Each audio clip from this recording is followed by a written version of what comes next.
Quand on regarde le dictionnaire, la psychométrie, en fait,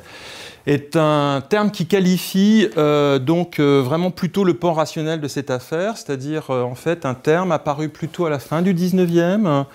dans le champ de ce que je vais appeler la psychologie expérimentale. En fait, la psychométrie est un terme qui qualifierait toutes les techniques de mesure en fait, des capacités mentales du sujet, dont la plus connue, bien évidemment, c'est le développement des tests d'intelligence. Donc là, j'ai ramené en fait une photographie d'Alfred Binet, qui est un des grands psychologues justement de la fin du 19e siècle. On le voit ici avec un sujet, la méthode graphique, les enregistrements et autres, on y est. Et donc là, en fait, Binet, Binet-Simon, le test Binet-Simon, 1905 à peu près, c'est les premiers grands tests d'intelligence qui sont développés par les grands programmes d'ailleurs d'éducation de l'époque. Alors le terme, ce qui n'est pas inintéressant, le terme apparaît chez Binet dans son traité de psychologie expérimentale, c'est 1894. Vous allez voir que la date n'est pas inintéressante parce que, en fait, on s'aperçoit que quand il apparaît tel que l'on l'entend aujourd'hui, c'est-à-dire plutôt les tests d'intelligence, les tests de mesure et autres, quand on le prend sous cet aspect, vous allez voir que je vais en explorer un autre que vous connaissez mieux, et d'ailleurs probablement mieux que moi, c'est en fait lié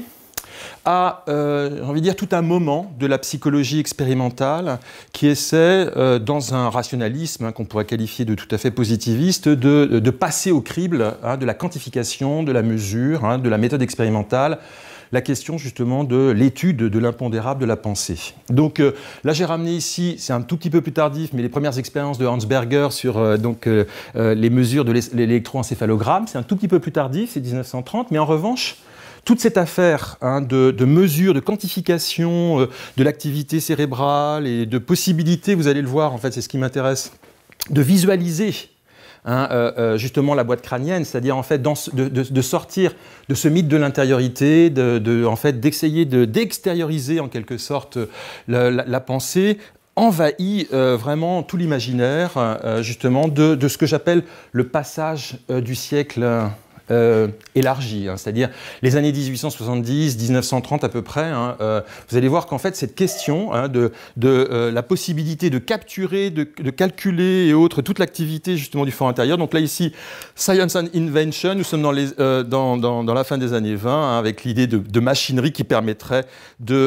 justement de capturer le rêve. J'évoque cela parce que les imaginaires, bien évidemment, de l'art s'emparent, bien sûr, de ces questions. Autant vous dire que le surréalisme n'est que cela. Donc, dictée de la pensée, le manifeste du surréalisme, 1924, est exactement synchrone de la première expérimentation de Hans Berger sur l'encéphalogramme. Donc, Hans Berger invente un appareil pour capturer en quelque sorte l'activité cérébrale, voire même l'idée de capturer la pensée elle-même.